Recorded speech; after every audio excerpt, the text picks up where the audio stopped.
Hello friends, இந்த வீடியோவில் நம்ம பார்க்க போகிற டாபிக் தமிழ்நாடு பற்றி அடிக்கடி டிஎன்பிஎஸ்சி எக்ஸாம்லையும் இன்டர்வியூலையும் கேட்குற கேள்விகள் என்னென்ன அப்படிங்கிறது தான் பார்க்க போகிறோம். ஸோ இதில் முதல் கேள்வின்னு பார்த்தீங்கன்னா, தமிழ்நாடு என்ற பெயர் எப்படி வந்தது? ஸோ காமனாக எல்லா இடத்துலையும் நீங்கள் ஒரு இன்டர்வியூக்கு போகிறீங்கன்னா உங்கள்கிட்ட கேட்குற ஃபஸ்ட்டு கேள்வி இப்படியாக தான் இருக்கும், தமிழ்நாடு என்ற பெயர் எப்படி வந்தது. அதுக்கப்புறம் நீங்கள் உங்களுடைய மாவட்டத்தை பற்றியும் தெரிஞ்சு வச்சுக்கணும், உங்கள் மாவட்டத்துக்கான வரலாறும் தெரிஞ்சு வச்சுக்கோங்க. உங்கள் மாவட்டத்துக்கு எதற்காக அந்த பெயர் வந்தது, உங்கள் மாவட்டத்தில் எத்தனை நகராட்சி இருக்குது, எத்தனை மாநகராட்சி இருக்குது, எத்தனை சட்டமன்ற தொகுதி இருக்குங்கிற பேசிக் டீட்டெயிலாம் கண்டிப்பாக தெரிஞ்சு வச்சுக்கோங்க.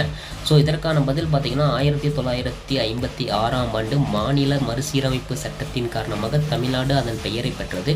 இந்த சட்டத்தில் மாநில எல்லைகள் மொழியில் அடிப்படையில் வரையறுக்கப்பட்டன. இந்த தென் மாநிலத்தின் பெயர் முதலமைச்சர் சி.என். அண்ணாதுரை அவர்களால் 1969 ஜனவரி 14ஆம் நாள் அன்று மாற்றப்பட்டது. நீங்கள் கண்டிப்பாக நினைவில் கொள்ள வேண்டியது, முதலமைச்சர் சி.என். அண்ணாதுரை அவர்களால் 1969 ஜனவரி 14ஆம் தேதி அன்று மாற்றப்பட்டது.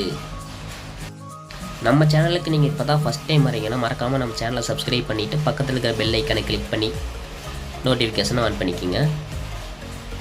ஸோ அடுத்த கேள்வி, தமிழ் மொழியை பற்றிய சில உண்மைகள் என்ன? இதற்கான பதில் பார்த்தீங்கன்னா, இது உலகில் மிக பழமையான மொழிகளில் ஒன்றாகும். யுனெஸ்கோ இதற்கு பாரம்பரிய அந்தஸ்தை வழங்கியுள்ளது. தமிழ் என்பதற்கு பல்வேறு அர்த்தங்கள் உள்ளன. தமிழ் கடவுளால் உருவாக்கப்பட்டதால் இந்த மொழி தனித்துவமானது. ஸோ நீங்கள் இதே ஆன்சர் தான் கொடுக்கணுன்ட்டு இல்லை, உங்களுக்கு பெட்டராக இருக்கிற ஆன்சர்ஸ் நீங்கள் நல்லா ப்ரிப்பேர் பண்ணி வச்சுக்கோங்க.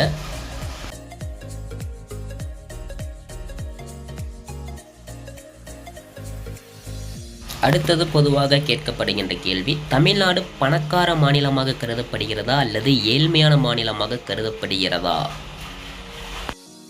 இதற்கான பதில் பார்த்தீங்கன்னா, இந்திய ஒன்றியத்தில் 2வது பணக்கார மாநிலமாக தமிழ்நாடு கருதப்படுகிறது.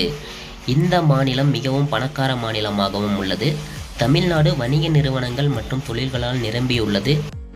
இது அதை மேலும் வளமாகவும் ஆக்குகிறது. மாநிலத்தின் 60% நகர்ப்புற துறையில் உள்ளது.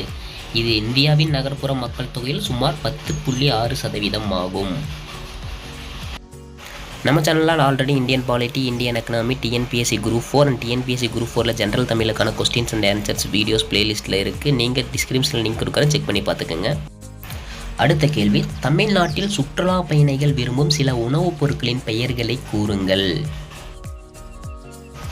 இதற்கான பதில் பார்த்தீங்கன்னா, உள்ளூர்வாசிகள் மற்றும் சுற்றுலா பயணிகள் மத்தியில் பிரபலமான சில உணவுகள் என்னென்னா, சாம்பார், பொள்ளாச்சி நந்து பொரியல், சிக்கன் செட்டிநாடு, பருப்பு பாயாசம், காஃபி, ரசம், மட்டன் கோலா உருண்டை, புளியோதரை.